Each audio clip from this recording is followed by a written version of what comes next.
Bom dia, boa tarde e boa noite. Eu sou a Natália Almeida. E eu sou o Guilherme Franco. E esse é o Coisa Pública, o podcast do CLP que discute com profundidade os principais assuntos da política e da gestão pública. Neste episódio, vamos aproveitar o Dia do Servidor Público para ouvirmos as experiências e trajetórias de duas servidoras públicas. Para além da estabilidade financeira, influência familiar, carreira política e outras motivações que fazem parte da escolha de entrar para o setor público, está o propósito de cuidar de gente. E para termos um modelo mais eficiente, com pessoas motivadas e comprometidas, precisamos resgatar esse sentimento de cuidado que é comum a todos nós. Então, para entendermos por que é importante desenvolvermos líderes públicos de diferentes partidos e ideais, vamos ouvir a Aline Rezende, que foi professora durante 15 anos, e a Fátima Gavioli, secretária de Educação do Estado de Goiás.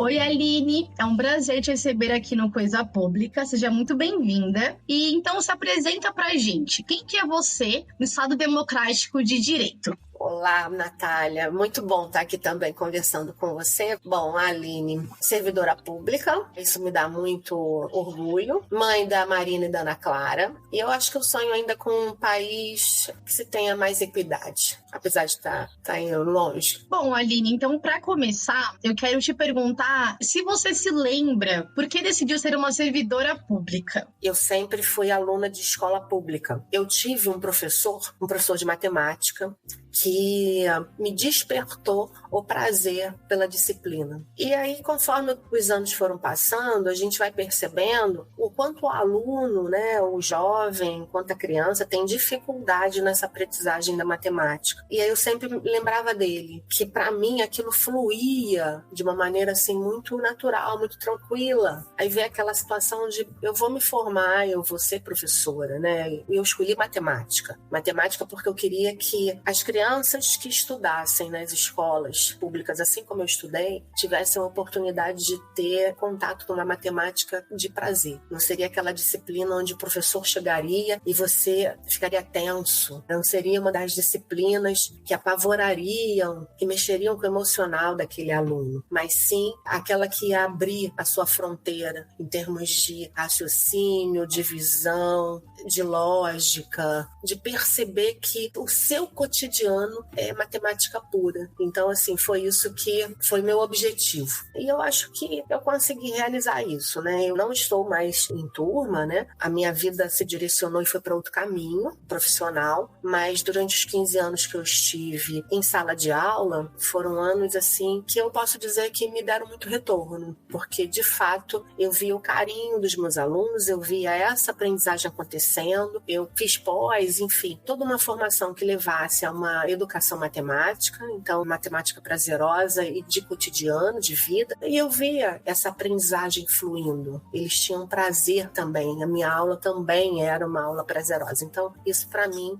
foi muito bom. Esse é o contexto assim afetivo mesmo. Aline, muito gostoso te ouvir falando sobre o seu propósito, porque eu era uma criança também que tinha um pouco de medo de matemática, estava sempre sofrendo nas aulas, então é uma delícia o seu depoimento. Muito obrigada por compartilhar com a gente, né, a sua história. Eu vou te perguntar agora, para terminar, como que você consegue manter aceso o seu propósito em atuar no serviço público, tanto antes como professora, como agora que você está na Secretaria de Educação no Rio de Janeiro? A questão do servidor público, você tem que ter essa motivação interior de que você vai fazer alguma coisa diferente, que você vai deixar algum legado, que você vai fazer algo em termos mais de comunidade, né? Infelizmente, a gente enfrenta algumas dificuldades, né? Muito características mesmo do serviço público. Quando a gente pensa no nosso cotidiano, a gente passa primeiro pelo estigma de que o servidor público é aquele profissional ocioso, acomodado, que não dá o retorno que deveria, né, socialmente. Então, a gente tem socialmente esse estigma. Isso é algo que a gente precisa trabalhar para mudar. Essa abertura toda tecnológica, né? Até essa questão da pandemia, por pior que tenha sido, eu acho que em termos de serviço público,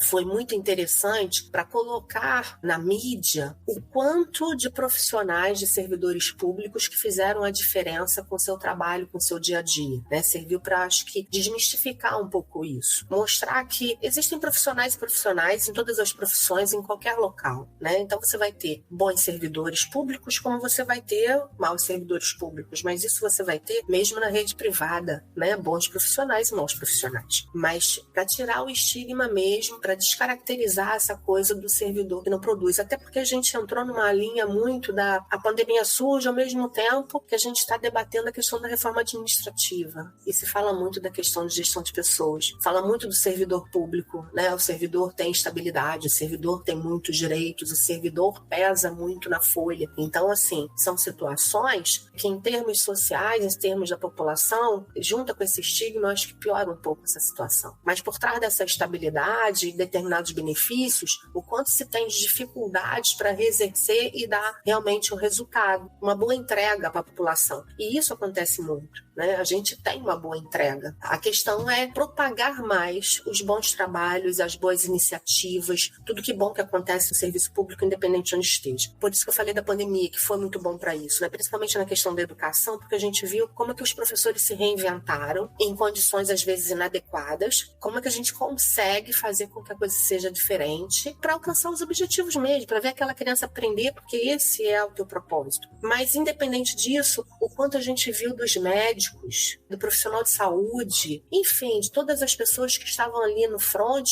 dando suporte para que tudo funcionasse. O serviço público não parou. Então, eu acho que serviu um pouco para isso. Mas a gente tem outras situações, né? A gente precisa melhorar essa questão da própria saúde do ambiente mesmo. A gente tem problemas com o recebimento desses profissionais novos, né? A gente tem um problema de integração, né, no serviço público, né? Integrar aquele novo que chega, que tem que entender aquela estrutura. A gente tem as questões internas, né, de comunicação. A gente tem problema de recursos. Acho que a questão da baixa de recursos também é complicada, e aí você entra com recurso tecnológico, os recursos mesmo, a questão de físicos, verba, de pessoas, recurso mesmo em termos de pessoal para trabalho. Tem muita coisa ainda para avançar, que na verdade a gente vê paliativos, né? Não se tem de fato uma gestão de pessoas que cuide mesmo daquela cultura organizacional, que integre esses profissionais, que melhore essa questão da comunicação entre os setores, né? Porque o serviço público tem muito essa questão da fragmentação das caixinhas, essa integração e essa melhora de comunicação, esse entendimento, esse pertencimento àquele espaço tinha que ser trabalhado. E aí não é uma questão de ser mal profissional, é uma questão de que você precisa de alguém que faça esse movimento, uma injeção de formação, porque os profissionais, eles entram através de concurso, ótimo, tem a sua formação específica, mas você precisa continuar recebendo seus estímulos de formação, precisa continuar se atualizando e se integrando no que está acontecendo, para que você realmente possa ir melhorando os seus prazos, melhorando as suas entregas, as suas metas, enfim. E o próprio ambiente, né? Você cuidar daquele servidor para que ele tenha uma ambientação que seja favorável a continuar motivado a fazer o seu trabalho. E isso no serviço público é carente, né? Desde a questão desse cuidado com o ambiente mesmo, do seu espaço de trabalho, né? Um bom equipamento, uma boa internet, uma boa cadeira, enfim, tudo isso faz parte dos cuidados para que você mantenha a saúde física desse servidor, mas que você também dê possibilidade de melhor desempenho daquela função. Ao mesmo tempo que ele se sente cuidado, automaticamente você motiva. Se você motiva, você faz com que esse profissional busque dar mais, né, ter melhor desempenho. A gente precisa de vários cuidadinhos, acho que ainda dentro do setor público, que está muito en passant, sabe? Está muito, sim, por alto quando se fala de gestão de pessoas, né? Mas, apesar disso, Eu acho que ainda os olhos brilham quando a gente consegue alcançar algo positivo, quando a gente consegue atender bem a população. Acho que esse é o ponto. Perfeito, Aline. Eu acho que é essa a ideia, né? Acho que tem os desafios, mas tem um propósito principal, que é a população. Então, é uma coisa muito bonita, né? É um exercício muito bonito, assim, que vocês fazem. Eu gostei muito de ouvir você falando sobre as dificuldades, os desafios, porque realmente a nossa ideia de, como CLP, é passar esses desafios e tentar minimamente resolver o que a gente consegue, né? E a gente está conseguindo, a gente tem um trabalho muito bom com vocês, com a rede, de divulgar, de falar sobre, de chegar até outros estados, municípios. Então, é muito bacana ver esse movimento para tentar realmente melhorar a situação de vocês e de outros servidores do Brasil. Então, eu até acho que eu estou super contemplada com o que você trouxe, fico até emocionada, admito. E não sei, se você quiser falar alguma coisa que você não falou, alguma mensagem que você quer deixar, eu vou deixar em aberto para você. Só tenho a agradecer mesmo, eu acho que esses espaços são muito importantes, porque são espaços assim que a gente consegue conversar, e eu acho que mesmo que não seja extremamente aberto, né, mas você vai passando, você vai trocando conhecimento. A rede é extremamente importante nesse sentido, porque vai juntando vários profissionais, né, as suas expertises, e a gente vai conseguindo ajudar, né, aqueles que estão necessitando, e ao mesmo tempo a quem está ouvindo, de fato, são pontos de reflexão. Surge sempre aquele que pode dar uma ideia, sempre aquele que de repente vai prestar atenção mais no seu ambiente, e eu acho que essa coletividade, esse movimento, né, de conversa, de reflexão, de troca, é que vai fazer com que a gente vá caminhando. São situações que não são simples, mas que são possíveis. Essa é a questão, né? É a gente sempre achar que é possível. Tem uma situação que eu falo muito, né? A gente tem muitas dificuldades, mas a gente não tem empecilhos, obstáculos. As dificuldades a gente passa por elas. Elas existem justamente para que a gente consiga sentar, avaliar, reavaliar e verificar como é que a gente consegue seguir adiante para a gente alcançar o que a gente quer. A gente não pode fazer com que elas se tornem obstáculos para a gente.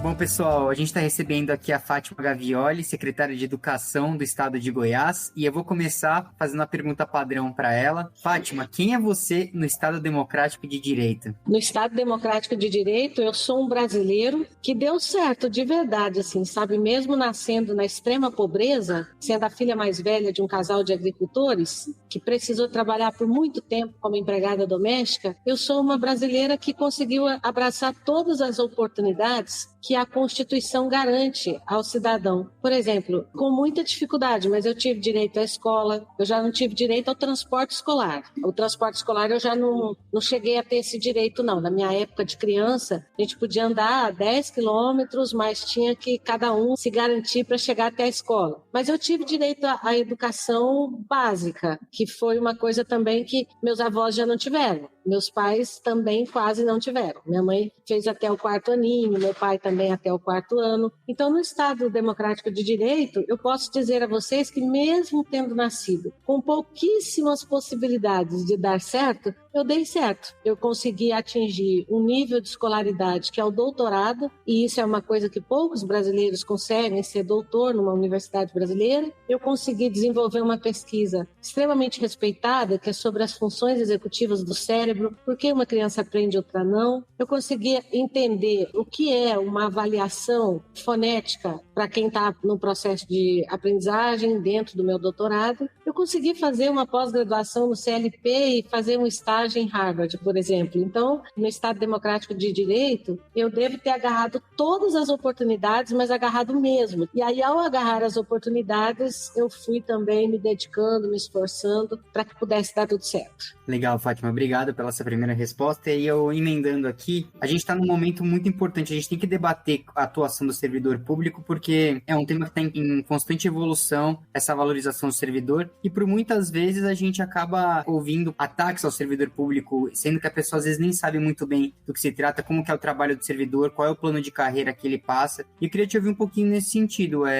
como que esse tema deve ser trabalhado, a valorização do servidor, e qual é o plano de carreira ideal que você entende para o servidor público? Eu não posso dizer que eu considero que o modelo que está aí, ele é um modelo exitoso. O modelo que está aí é um modelo que foi construído quase que no Brasil Império. Ele vem muito de indicações políticas, amigos do rei, e realmente, às vezes, ser amigo do rei, ou quase sempre ser o amigo do rei, não necessariamente te linka a ser um servidor público com responsabilidade, com compromisso, com ética e principalmente disposto a inovar a coisa pública. Então, o modelo que nós temos é muito ultrapassado, é muito estranho. O que eu acredito que precisa ser compreendido é a importância do servidor público dentro do processo que move essa grande máquina, essa grande nação chamada Brasil. A importância do servidor público. A gente não pode colocar todo o servidor público numa vala comum e dizer isso, assim como você falou, as pessoas às vezes veem o servidor como um preguiçoso, uma pessoa que não quer nada com nada, mas não é assim não. Existem em todas as carreiras a pessoa que quer fazer dar certo, a pessoa que não quer contribuir, aquela que não sabe nem por que ela está ali. Em todas as carreiras tem essa pessoa. E existe aquela pessoa que está lá na carreira porque ele simplesmente não conseguiu achar uma outra coisa para ele fazer. Então, enquanto ele não se descobre, vai ficando por ali. Agora, que tem muito servidor público comprometido e disposto a fazer a diferença na sua passagem pela máquina pública, tem sim, mas eles são minoria. E qual é a forma correta de você valorizar o servidor público? A primeira coisa que a gente tem que ver é a questão salarial. Não é por falar nada, mas você pega, por exemplo, um executivo de uma grande empresa hoje, um executivo de uma grande empresa. Ele vai ter um bom salário, ele vai ter condições de exercer seu trabalho sem muitas interferências, no máximo ele vai apresentar relatórios, e por que ele tomou aquela decisão no colegiado, por que aquilo. Agora, pega um secretário, por exemplo, ele também é um grande executivo, mas a maioria dos secretários ganham muito mal. Hoje em dia, eu vou poder falar da minha secretaria. Eu estou secretária de Educação de Goiás e já fui secretária de Educação de Rondônia. Eu já ocupei essas duas secretarias. Eu posso dizer a vocês, parece brincadeira, mas eu tenho um orçamento de 7 bilhões e meio por ano para administrar, 7 bilhões e meio. E tem um salário mensal que cai na minha conta na faixa de R$13.500. O servidor público, aquele que tem o compromisso e a responsabilidade de fazer as coisas acontecer, ele é muito mal pago. Porque quando você se dispõe a entrar para a carreira pública, a ser um gestor público, e você não tem um salário que dê para você pensar assim, bom, eu vou passar por aqui, vou ficar 4 anos, 6 anos, 8 anos, mas lá na frente, quando a gente sabe que, infelizmente, você ordenou despesa, uma hora você vai ter um processo, seja de transporte, de um processo de servidores, sabe, malmente, Guilherme e Natália, malmente você tem dinheiro depois para pagar uma defesa sua numa ação dessa. Então isso afastou muita gente boa do serviço público. Muita gente com competência, com capacidade, foi afastada do serviço público, porque ele olha para a situação e diz, eu vou para lá, o que eu vou ganhar não é suficiente para eu poder fazer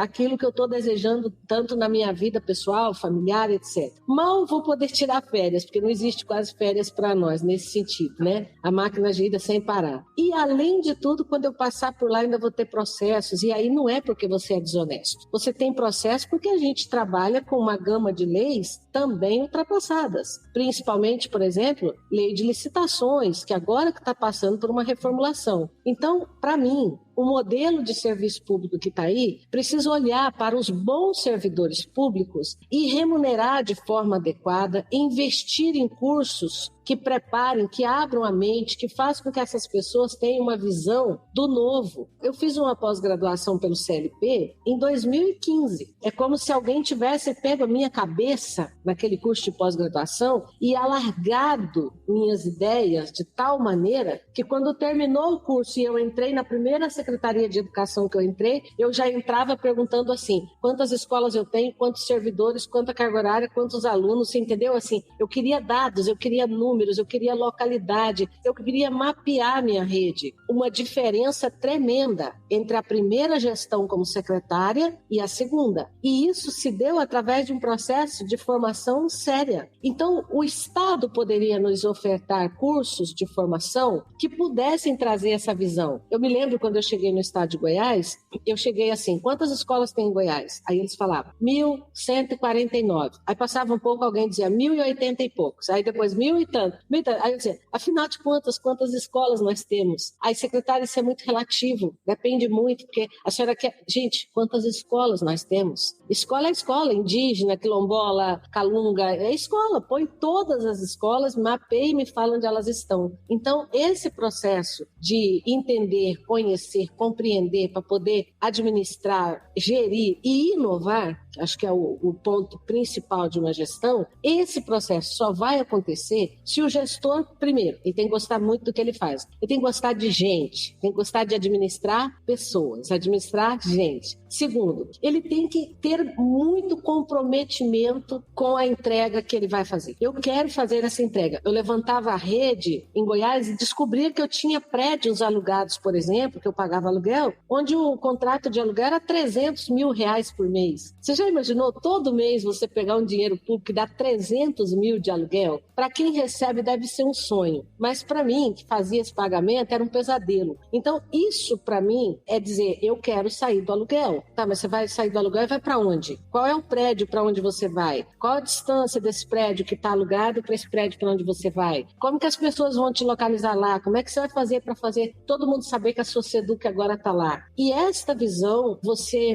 pode até nascer com ela. Você pode ter até o feeling, mas você precisa ser ensinado por alguém que estuda isso através das evidências e que apresenta isso para você em forma de cursos, palestras, aulas e etc.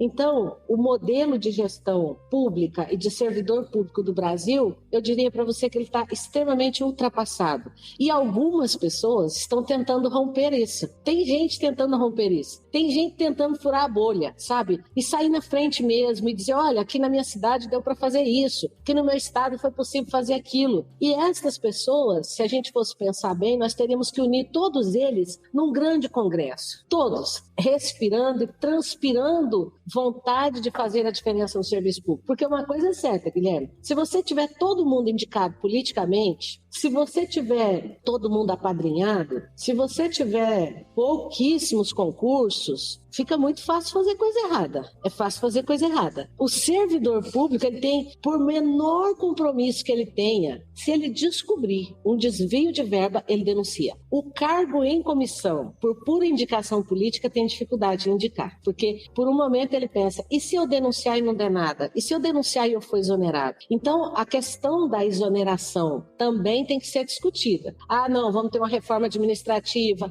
onde o servidor vai perder estabilidade. Tá bom, vai perder estabilidade por quê? Vai perder porque não cumpre horário, não entrega, porque não tem compromisso? Boa, tô dentro. Alguma coisa precisa mudar mesmo. Agora, vai perder por quê? Vai perder porque falou que o patrão dele, que tá chefe dele, tem menos estudo que ele, menos interesse que ele, que entende menos da máquina do que ele, ganha mais do que ele, isso tudo precisa ser levado em consideração. Então, eu, professora Fátima Gavioli, eu sou a favor de que pelo menos a metade, 50% da máquina pública tem que ser gerida por servidor de carreira, contratado, concursado, e o seu plano de carreira ideal é um plano que valoriza de acordo com as entregas que ele faz. Então, ele é o cara que conseguiu fazer uma junção extraordinária de prédios que não eram utilizados, entregou prédios de aluguel, ele foi lá, entrou naqueles prédios subutilizados e ainda conseguiu passar prédios dele para a prefeitura abrir centro de educação infantil. Esse cara, Guilherme, é o cara que, sem dúvida nenhuma, merece uma promoção financeira, sim. A gente não pode dizer que o plano de carreira ideal, ele trabalha horizontal e vertical. Tá bom, horizontal. Cada 2 anos ele tem um disparo. Por que será? E se nos últimos 4 anos a pessoa não fez nada? Eu tenho colegas meus que entraram no serviço público comigo com graduação. Eu vou me aposentar daqui 2 anos e eles continuam com graduação. Ou seja, até hoje eles estão fazendo igualzinho o filme do Chaplin. Estão batendo aquele martelinho lá no parafuso, sabe? Então, não sei se era isso que você queria ouvir, mas eu te falo isso com coração assim transbordando de esperança de ver pessoas entrando na administração pública, mas com muita vontade de gerenciar aquele setor como se ele fosse uma empresa que precisasse dar lucro e apresentar resultados. Fátima, muito bom a sua análise que você trouxe, né? Acho que as suas experiências também. E até como que a gente vai lançar esse episódio no Dia do Servidor Público. Então, nós queríamos que você deixasse uma mensagem para os servidores que estão nessa caminhada, né, que você trouxe. Então, estão nessa busca de conseguir fazer as coisas, mas não conseguindo ao mesmo tempo.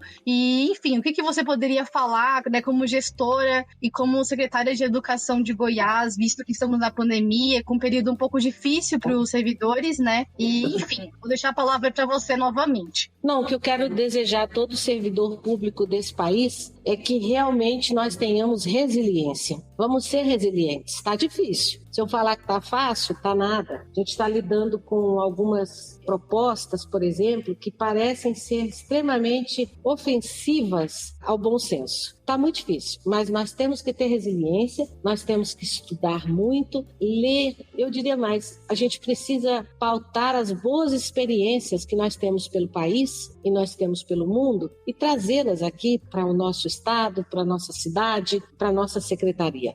Se nós conversássemos mais entre nós gestores, nós teríamos muito mais respostas como servidores públicos. Por exemplo, eu sou uma das secretárias das 27 secretarias de educação do país. Então, teve a pandemia. Vocês acham que em algum momento nós nos reunimos os 27 para perguntar como cada um estava fazendo com a paralisação das aulas? Ou com o ensino híbrido? Ou com a retomada agora? Não. Mas parece uma corrida desesperadora, onde um quer sair na imprensa dizendo que, olha, já fechei, o outro já abri, o outro já vacinei, o outro já estou vacinado. Não é assim. Na verdade, nós teríamos que ter sentado os 27, conversado, tomado decisão de maneira que a criança de norte a sul, de leste a oeste, centro-oeste, tivesse um atendimento igualitário dentro daquilo que é possível. Então, o meu desejo é que você seja resiliente. E mesmo quando você pensa que você está sozinho, não desanima não. Por mais que você pense que seu problema só está acontecendo na sua cidade, na sua secretaria, pode acreditar que está acontecendo no país inteiro. A diferença é a forma como a gente encara esse problema. Tem gente que consegue pôr uma noite no meio de um problema, acordar no dia seguinte e dizer, agora eu acho que eu encontrei a solução, eu vou por aqui, eu vou conversar com fulano e eu vou tentar resolver. O que não dá para fazer de forma nenhuma é só lamentar, só dizer que o servidor público não tem mais jeito, que está viciado, que está contaminado. Não, não. Quando você fala isso, você pode ter certeza, tem tanta gente no serviço público que dedicou a sua vida para melhorar a vida das pessoas. Tem muita gente no serviço público que fez isso. E a maioria deles anônimos, totalmente anônimos, sabe? É aquela pessoa que trabalha diuturnamente para garantir que os dados do CAD único estejam perfeitos e aquela alimentação chegue na casa de uma família vulnerável. Eu preciso dessa pessoa. Eu preciso da pessoa que trabalha na nossa carteira de habilitação, na nossa reservista. Preciso da pessoa que trabalha na nossa carteira de trabalho. Preciso da pessoa dos cartórios. Eu preciso do servidor público para fazer com que cada um possa ser atendido na sua necessidade, bem atendido, né? E para que aquela pessoa fique tão animada que se disponha a dar entrada em outros processos como, nossa, eu fui tão bem atendido hoje que acho que eu vou numa escola me matricular e vou voltar a estudar. Isso faz sentido. Eu lido com uma grande quantidade de meninos que terminam o ensino médio e não querem estudar mais. E de vez em quando eu faço esse apelo, olha, volta a estudar. Eu falo, não vou voltar. Não vou voltar porque eu fui muito mal atendido. Não faça isso não. Pode ser que você pegou uma pessoa num dia ruim, embora ela não tenha esse direito, mas dê uma outra chance para você. Dê uma segunda, uma terceira e uma quarta chance para você voltar a estudar, se aprimorar e ser cada dia mais um servidor público de alto gabarito, como dizia minha avó.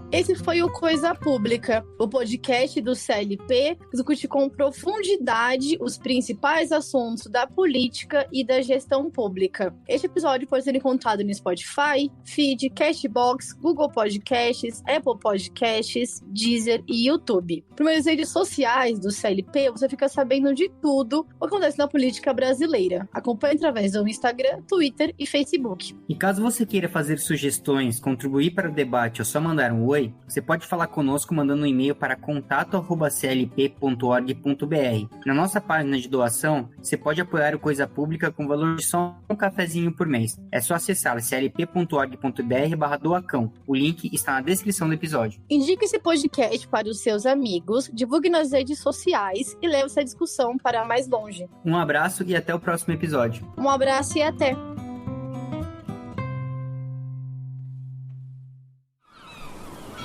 Este podcast foi editado pela Maremoto.